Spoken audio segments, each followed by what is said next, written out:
प्रभु जगन्नाथ की अलौकिक दुनिया से वेद पुराण और शास्त्रों के प्रकांड पंडित श्री काशीनाथ मिश्र जी इंसानी रूप में महाप्रभु के इकलौते ऐसे परम भक्त हैं जिनका संपूर्ण जीवन भारतीय संस्कृति और आध्यात्मिकता को एक नई दिशा देने के लिए समर्पित रहा। आज भी इस जगत को इस सत्य से अवगत करा रहे हैं कि ईश्वर सत्य है, आत्मा सत्य है, मोक्ष सत्य है और इसी सत्य के मार्ग को दिखाने वाला धर्म सनातन अनादिकाल से चली आ रही एक ऐसी अविरल परंपरा है जिसका अनुसरण करके ही आने वाले संकट से स्वयं को बचाया जा सकता है। वेदों का सार श्रीमद् भागवत गीता हो या फिर सतयुग से कलयुग तक की भविष्यवाणियों का अमूल्य संग्रह भविष्य मालिका पुराण, वर्षों का अध्ययन और महाप्रभु की दैवीय कृपा से मिली दैवीय शक्ति से परिपूर्ण पंडित श्री काशीनाथ महाराज आम जनमानस के अंधकारमय जीवन को सत्यता का प्रकाश दिखाने पहली दफा आ रहे हैं अपने सुविचारों के साथ आपके संस्कार चैनल पर। जय जगन्नाथ।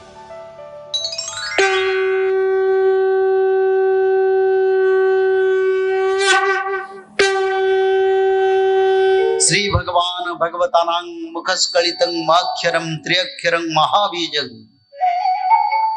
अनंतं तं नियोजयते चतुर्विंशति ब्रह्माणं चतुर्श्लोके च नारायणं नारद दशमश्लोके व्यासं चैव शतानि च अष्टादश कृत्वा सत्यवती सुत। 18,000 पुराण की पवित्र धारा में शुल्क के पवित्र धारा में श्रीमद् भागवत का रचना हुआ है। वही पवित्र सुख शास्त्र सुख अमृत मानव का कल्याण के लिए पहले माता गंगे की पवित्र घाट आनंद घाट में भागवत अनुष्ठान किया जाए। 7 दिन का भागवत कथा का पहला शुरुआत के लिए सनकादि मुनियों ने नारद महामुनि को बताया। बोले भागवत कथा होने से मानव समाज में जो ज्ञान वैराग्य नहीं है, भक्ति नहीं है, वो फिर पुनर्जीवित पुनर्जागरण हो जाएंगे और संसार में फिर सनातन धर्म का प्रकाश होगा। तो ये सनातन धर्म क्या है? सनातन धर्म का ध्वजा कौन है और सनातन धर्म का नियम क्या है? सभी तो बोलते हम सनातनी है, पर ये सनातन धर्म का सारे जो पवित्र तत्व है, जो करने से हमको सनातनी कहा जाएगा, उसके बारे में हमको जानकारी जरूरी है। कई तो बोलते हैं भगवान बुद्ध देवे बुद्ध धर्म सनातन धर्म हिंदू धर्म से अलग है। बौद्धानां बुद्ध तत्वं जैन सिद्धांत सारम आदेव पातु नित्यम कलिकुल गुहरम श्रीनील शैलाधिनाथम। यानी जगन्नाथ बुद्ध तत्व का मूल केंद्र है, जैन धर्म का सार तत्व है, वैष्णव धर्म का मूल तत्व है, शाक्त धर्म का शक्त तत्व है और कलियुग की वजह से धर्म का बंटवारा हो गया। ततः कलौ संप्रभुते सम्मोहाय सुरत दिशान बुद्ध नमना अजन सुत किंकटेशु भविष्यति। श्रीमद् भागवत महापुराण में भगवान बुद्ध देव की अवतार के बारे में भगवान वेद व्यास ने वर्णन किए हैं। ततः कलौ संप्रभुते यानी कलियुग का घोर कलि के समय में मेरे को तो दुख आता है। आज भी बड़े बड़े परंपरा बताते हैं कलियुग का बाल्य अवस्था है, पर भगवान वेद व्यास ने ये क्यों लिखे हैं? यानी कलियुग का घोर कलि के समय में भगवान बुद्ध अंश अवतार में बुद्ध देव अवतार के रूप में जन्म हुए। निंदा सी जज्ञा भी देहरः श्रुति जातं सदया हृदय दर्शित पशुघातं केशवधृत बुद्ध शरीरा हरि केशवधृत बुद्ध शरीरा केशवधृत बुद्ध शरीरा हरि केशवधृत बुद्ध शरीरा जय जगदीश हरे हरे जय जगदीश हरे हरे हरे जय जगदीश हरे हरे हरे जय जगदीश हरे। बोले सच्चिदानंद भगवान की जय। रोज जगन्नाथ मंदिर में 10 अवतार शुल्क होता है, उसमें बुद्ध अवतार का भी रोज वर्णन होता है। तो बुद्ध देव का जो अवतार हुआ घोर कली की समय पर, किस कारण हुआ था? सारे राजाओं ने पाप और अपवित्र परंपरा में डूब गए थे। और क्या हुआ था? निंदसी यज्ञ विदेहे रह श्रुति जातम सदय हृदय दर्शित पशुघातम, यानी जीव हत्या को भगवान बुद्ध ने विरोध किए। तो आज तो जीव हत्या बहुत बढ़ गया। लोग सुबह शाम रात को कई कई अभक्ष्य भक्षण करते हैं, क्योंकि बुद्ध देव ने जीव हत्या को विरोध किया, धर्म का प्रचार किया, सत्संग का प्रचार किया। और बुद्ध धर्म से जैन धर्म का पवित्र धारा भी आया। सब सनातनी थे और सनातनी भी है, और समय से सभी धर्म तत्वों का फिर मिलन होगा। तो ऐसे पवित्र है सनातन धर्म का ध्वजा, पंचरंगी ध्वजा। फिर सत्य युग में भगवान कल्कि का भी होगा। और सनातन लोग का क्या क्या नियम पालन करेंगे? सभी सनातनी लोग त्रिकाल संध्या करेंगे।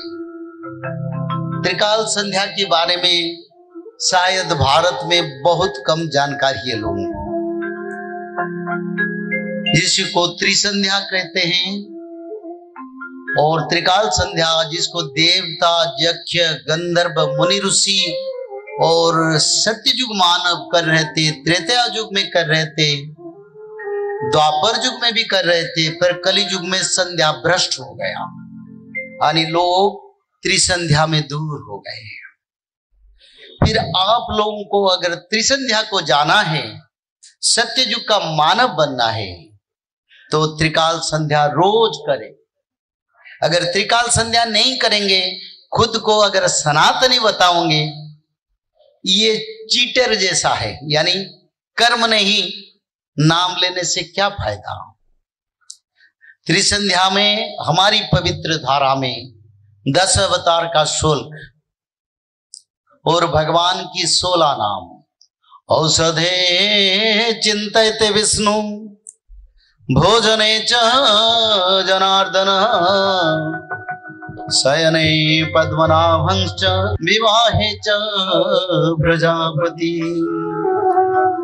युद्धे चक्रधरं देवं प्रवासे त्रिविक्रमं नारायणं तनुत्यागे श्रीधरं प्रिया संगमे दुस्वप्ने स्मर गोविंदम संकटे मधुसूदन कानने नरसिंहंश्च पावके जलसायिन जलमध्ये वराहंश्च गमने वामनश्चैव पर्वते रघुनंदन सकल कार्ये माधव। यानी ये जो शुल्क है जन्म से मृत्यु तक इसमें तत्व है। यानी जब जन्म होगा और जन्म से मृत्यु जब होगा, भोजन करेंगे, बीमारी आएगा, युद्ध आएगा, आपद आएगा, सभी तत्वों में ये जोड़ा है। त्रिकाल संध्या में सभी मानव को ये भजन शुल्क को गाना पड़ेगा। दुर्गा माधव स्तुति, 16 नाम 10 अवतार, माधव नाम भजन। और माधव नाम के बारे में मैं कल बताऊंगा ये नाम क्यों, क्योंकि आपको यही अजब लगता है ये माधवीय परंपरा कहां से आया। पर जगन्नाथ जी का जो मूल तत्व है और प्रभु जगन्नाथ जी जिस मंत्र से प्रसाद ग्रहण करते हैं वही है माधव नाम और माधवीय परंपरा। इसके बारे में कल बताएंगे। तो भगवान नारद ने आनंद घाट में पहले भागवत कथा करने के लिए सनकादि मुनियों ने नारद महामुनि को बताया। तो नारद महामुनि और सनकादि सभी मुनि ऋषियों ने आके आनंद घाट पे पहुंचे और भागवत कथा शुरू हुआ। सभी देवता, यक्ष, गंधर्व, मुनि, ऋषि, भृगु, च्यवन, परशुराम, सप्त ऋषि, नारद महामुनि, ब्रह्मदेव, सभी देवता, मानव सभी आ गए। सभी तीर्थ, नदी, नद, समुंदर, वृक्ष अपना स्थान में बैठे और आनंद घाट में पहले भागवत कथा हुआ। और भागवत कथा शुरू होने के समय पहले बार खुद भगवान के अवतार सनकादि ऋषियों ने श्रीमद् भागवत पुराण का धरती पर पहले तत्व सारे संसार कल्याण के लिए बताया। पहले कौन बताए थे? सुखदेव जी। किसको बताए थे? परीक्षित महाराज को। उस समय धरती पर भागवत जी नहीं हुआ था, पर तो भक्ति, मुक्ति, ज्ञान, वैराग्य उसी क्षेत्र को आ गए और सभी आनंद उत्पन्न होके आ गए। भागवत कथा चलते चलते स्वयं भगवान महाविष्णु भी आ गए और भगवान विष्णु सभी को कृपा नयन से कृपा आशीर्वाद दिया और 7 दिन का भागवत कथा पहले बार धरती पर शुरू हुआ। माता भक्ति देवी ने सनकादि ऋषियों को पूछे, प्रभु मेरा स्थान कहाँ है? तो सनकादि ऋषियों ने बताया, माता कलियुग में भक्त की हृदय में निवास करो। इसके कारण आज हम यहाँ बैठे हैं और हमारी पास भक्ति का उद्रेक हुआ, ज्ञान का उद्रेक हुआ और वैराग्यता आया और धीरे धीरे सत्य युग की ओर मानव लोग जा रहे थे। उस समय घोर कली का युग था। उसका बाद भगवान बुद्ध देव आए, उसका बाद भगवान चैतन्य महाप्रभु आए और धर्म का प्रचार करें। और जब भगवान चैतन्य महाप्रभु आए तब भविष्य पुराण का रचना किया गया। तो भविष्य पुराण जो रचना किया, इसका कारण क्या था? क्योंकि स्वयं जगन्नाथ जी और निराकार विष्णु ने चैतन्य महाप्रभु के नित्य पंच सखाओं को भक्तों का उद्धार के लिए भविष्य ग्रंथ का रचना के लिए बताया। तो प्रश्न ये, जो पंच सखा है वो कौन है? द्वापर युग में जो भगवान कृष्ण के साथ जो नित्य पंच सखा थे, दाम, सुदाम, सुबल, सुबाहु, शिवच, वही उड़ीसा की पावन धरती पर पंच सखाओं के नाम से जगन्नाथ क्षेत्र के करीब सभी जन्म लाभ करें। सभी वैष्णव धर्म चैतन्य महाप्रभु से ग्रहण करके वैष्णव धर्म का प्रचार करें। और महापुरुष अच्युतानंद, महापुरुष जशवंत दास, जगन्नाथ दास महाराज, शिशुअनंत महाराज, बलराम दास महाराज भविष्य पुराण का रचना करें। तो भविष्य पुराण का रचना का क्या जरूरी था? क्यों इसका रचना किया गया जगन्नाथ संस्कृति में?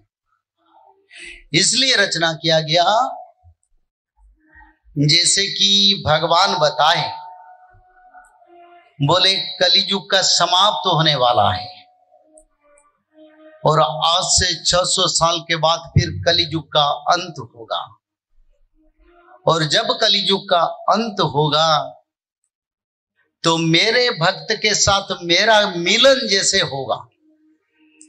मेरे भक्त लोगों को जागृत करने के लिए, उद्धार करने के लिए, मेरे भक्त को मेरा आविर्भाव अवतार की विषय में बताने के लिए ये भविष्य मालिका का तुमने रचना करो, जिसमें भविष्य में क्या क्या होने वाला है और भक्त भगवान का कैसे मिलन होगा। जगन्नाथ मंदिर से कलियुग का अंत का क्या क्या प्रमाण मिलेगा, क्या क्या संकेत मिलेगा और विश्व युद्ध कैसे होगा, विश्व युद्ध में मानव का कैसे विनाश उद्धार भी होगा, भक्त लोग उसी समय क्या करेंगे और भारत में और विश्व में 16 मंडल का कैसे गठन किया जाएगा और 16 मंडल कहां कहां होगा। और एक मंडल है मां काली का मंडल, जो भविष्य पुराण में महापुरुष अच्युतानंद ने लिखे हैं। और कलिका मंडल जो है आसाम, अरुणाचल प्रदेश, नागालैंड, उड़ीसा के कई क्षेत्र और सारा बंगाल को मिला के माता